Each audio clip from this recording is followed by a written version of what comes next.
Entonces, nuestro objetivo es, finalmente, como lo que estamos construir, ¿no? Construir un espectro, ¿sí? Siguiendo las reglas de la nueva versión 2015, unas reglas que de alguna manera facilitan, pues, como lo comenté, es un híbrido entre la versión 93 y 2008, y el híbrido está relacionado porque sí existe un número infinito de espectros, aunque se parte de una regionalización sísmica.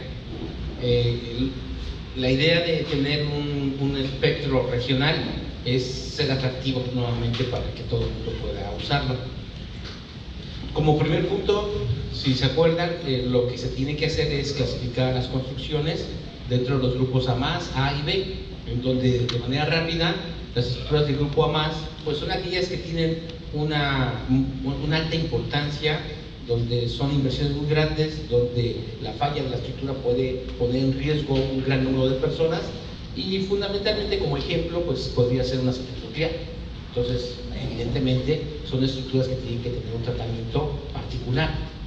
En el caso de las estructuras del grupo A, pues se dividieron en dos grupos: aquellas que tienen relación directa con CFE o el sector energético, y las que no tienen relación, y son construcciones importantes pero convencionales, hospitales, escuelas. ¿Por qué la diferencia? Porque para CFE, tanto las estructuras del grupo A+, como las del grupo A clase 1, deben de darse el tratamiento, es decir, sacar una serie de espectros, y la envolvente de esos espectros es el que se tiene que usar para el cálculo de fuerzas sísmicas. En el caso de las estructuras del grupo A de clase 2, podemos optar por un espectro regional. El espectro regional, como lo comentamos, es aquel es el que estamos construyendo, y en el que pues el punto de partida va a ser la ubicación, en donde se define la zona sísmica, y a partir de ahí obtenemos una aceleración a nivel del estrato rocoso.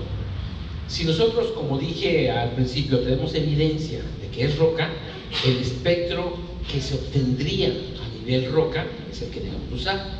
Sin embargo, si no tenemos evidencia de ese estrato rocoso, sí tenemos que tomar en cuenta los efectos de sitio. Y los efectos de sitio, como se dio en cuenta ayer, son importantes, porque pueden duplicar el valor del A0R. Para las estructuras del grupo de A2 o B1, tienen un tratamiento. Son estructuras con alturas mayores a 13 metros o una área de construcción mayor a 400 metros, en donde también se puede optar por un espectro regional. Sin embargo, si tenemos estructuras pequeñitas, es suficiente con un coeficiente sísmico. ¿Qué característica tiene el coeficiente sísmico? Que es el valor más alto del espectro. Por lo tanto, pues como ustedes entenderán, pues son valores muy conservadores. Pero, ¿cuál es la diferencia entre el coeficiente sísmico con respecto al espectro regional?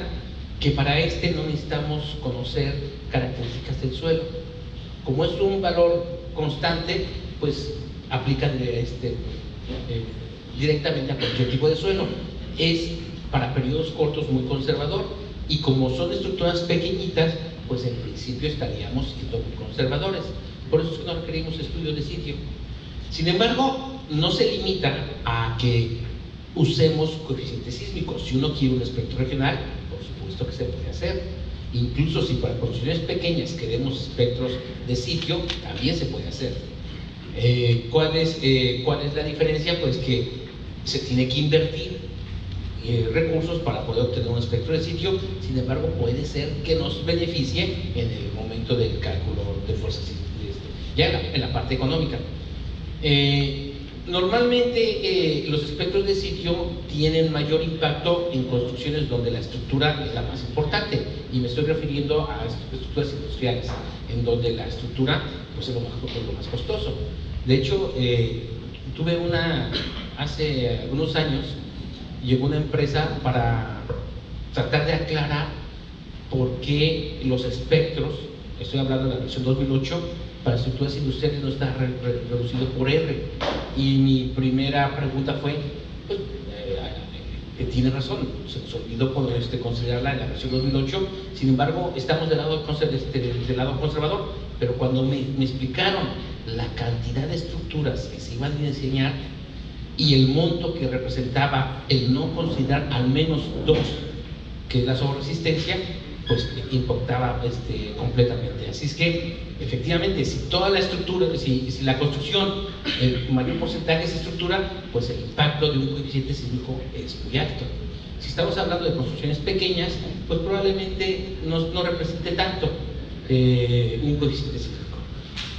Ya con eso, como dije, el primer paso para construir un espectro es ubicar mi construcción edificación en cualquier parte de la República, y una vez que tenga eso y tenga definido cuál es la zona sísmica, tengo una serie de procedimientos que debo de usar para tomar en cuenta los efectos de sismo. Entonces, lo ubico, la clasifico, caracterizo el terreno. Una vez que caractericé el terreno, que en nuestro ejemplo que estamos usando, dijimos que como no teníamos evidencia de que fuera roca, pues en el siguiente caso sería el terreno tipo 2. Estrictamente hablando, tendríamos que hacer una exploración sencilla para determinar la velocidad donde se corte. Se pueden usar procedimientos indirectos, puede ser violación ambiental, pueden haber algunos métodos indirectos que nos va a permitir obtener esa velocidad. En nuestro ejemplo, como no tenemos esa información, planteamos que fuera un terreno tipo 2. Una vez hecho eso, lo que tenemos que hacer es seguir, extraer una serie de parámetros en función de la zona sísmica y el tipo de terreno, y construir nuestro espectro, que es aquí donde nos quedamos el día de ayer. Bueno, nos quedamos en el cálculo de A0 y C. Acuérdense que en la versión 93, A0 y C formaban parte de esa tabla.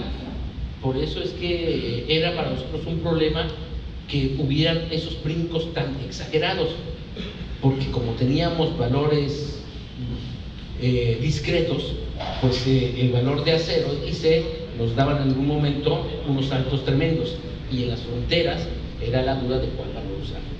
En este caso, como ya está relacionado con A0R, ya evitamos ese brinco y tenemos espectros indefinidos. Como les dije, es un híbrido entre la versión 93 y 2008. Bueno, el siguiente punto fue el explicar un poquito los factores de importancia, en donde dijimos que para las estructuras de tipo B2, el valor que vamos a obtener es el valor máximo del espectro. Ahora lo vamos a ver. Para las B1 y A2 son las estructuras tradicionales que ya conocemos. Las B1 serían las B y la A2 serían las A, en donde para obtener el espectro de las A2 sería multiplicar por 1.5 las B1. En el caso de A1 y A2 y A+, que son las que están relacionadas con el sector energético, pues la diferencia está en que son una serie de espectros que tenemos que obtener, con unas consideraciones en algunos puntos estrictas, pero para CFE era importante garantizar sus construcciones. Y la diferencia con el A+, es que el factor que usamos de 1.5 cambia a 1.75. ¿Sí? Aunque los espectros del espectro de periodista para 2275 pasa a ser 10.000 años. Y este dato se obtuvo a raíz de que hubo un comentario, nos hicieron comentario que para que, por ejemplo, bancos internacionales o algún país internacional pudiera prestar dinero a México para construir una gran presa, ellos exigen que se aplique la normalidad internacional. Y en el caso en particular de presas, el ICOL indica que para una presa grande se debe usar un espectro promedio de 10.000 años. Entonces, esta consideración es exageradamente alta para México. Sin embargo, como eso lo aplica y lo requieren los fondos internacionales, pues entonces tenemos que ponerlo. Bueno, después, en este caso, como les dije, para caracterizar el terreno, para estructuras de grupo A+ y A1 hay que hacer una exploración formal.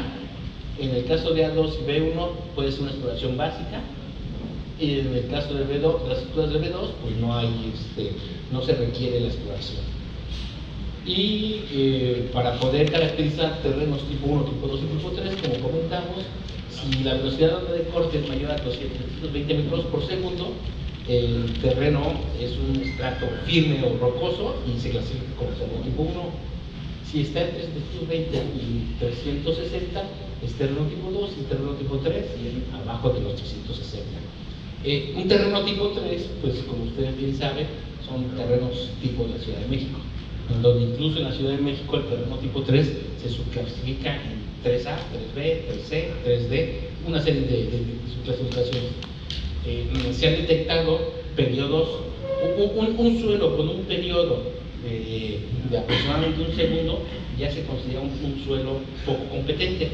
En la Ciudad de México hay zonas donde el periodo puede superar hasta los 4 segundos. Son suelos extremadamente malos, ¿no? Entonces, si tenemos, de hecho es una característica que estamos tratando de poner, porque para considerar que se debe de tomar en cuenta la degradación la degradación de rigidez del terreno, hay un parámetro que debemos de considerar que para suelos arriba de un segundo se debe de considerar el efecto de degradación. Eso también lo vamos a ir viendo en el ejemplo. Y bueno, ya nuestro punto que vamos a tratar de conseguir es tener las 4 ramas para construir el espectro, pero no solo vamos a tener las 4 ramas, sino vamos a incluir una serie de factores para tomar en cuenta el amortiguamiento, por supuesto, como primer punto, y después vamos a tener que incluir lo que son los factores de sobreesistencia, de fluididad, de redundancia, que nos permitan controlar todas esas características en un espectro. Porque acuérdense que lo que vamos a obtener en este momento va a ser un espectro elástico o transparente. ¿Por qué razón? Porque nuestro objetivo es tener un espectro para el sitio independientemente del sistema estructural. Cuando nosotros tenemos un espectro solamente dependiente de nuestro sitio, pues puede ser usado para cualquier sistema estructural una vez que definamos los diferentes factores. Aquí entra una cuestión bien importante porque, como les decía, cuando empezamos a plantear cuáles son los factores que debo usar en un sistema que no conozco, personalmente creo que a la falta de, por la duda que surja, pues la condición más desfavorable sería el espectro elástico. El espectro elástico es un espectro muy alto, muy conservador, relacionado fundamentalmente a la liberación de la energía que puede existir en ese lugar.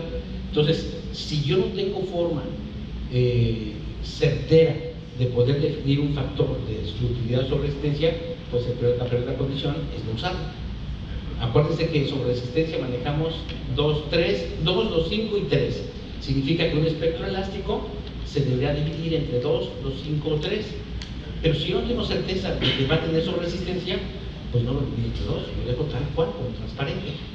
El resultado evidentemente va a estar relacionado con la fuerza sísmica que vamos a obtener. Entonces, pero todo eso es una cuestión que ya ustedes van a ir analizando conforme vayan avanzando. Entonces, vamos a continuar porque lo que hicimos ayer fue pasar estas tablitas a nuestro hoja de Excel y llegar al punto en donde calculamos A0 y C, que como les dije, el A0R no estamos usando todavía en el PRODIGY, lo vamos a ver más adelante, pero lo que vamos a usar con PRODIGY va a ser una serie de comparaciones. Entonces, para calcular A0R, eso directamente con PRODIGY, aunque existe una página en internet del INEC, no sé si ustedes han visto el INEC, déjenme ver si me puedo conectar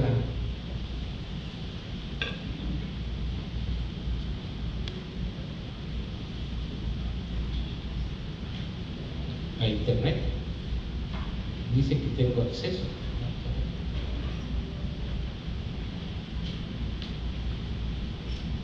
Sí, tengo acceso. El Instituto Nacional de Electricidad y Energía Limpia, este es pues, donde laboro actualmente, ¿sí? Y aquí hay aquí está una herramienta para la aplicación de las recomendaciones del diseño jurídico. Esta herramienta lo que nos va a permitir es extraer el A0R en cualquier punto de la República. ¿Por qué lo pusimos así? Porque creemos que si no les damos el programa actualmente PRODIGY ya se encuentra disponible. Ay, no me lo permití.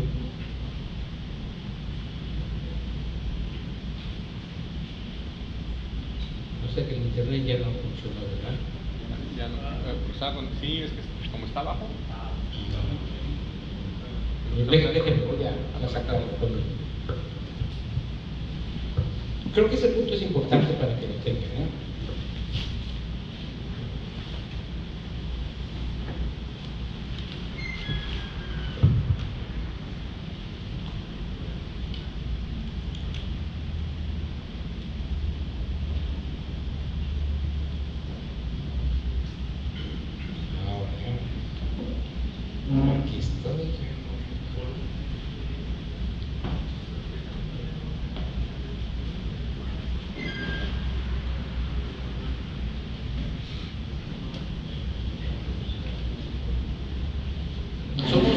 un centro dedicado al apoyo al sector energético. Entonces, pues aunque pocos nos conocían como Gerencia de Ingeniería Civil, la Gerencia de Ingeniería Civil pues es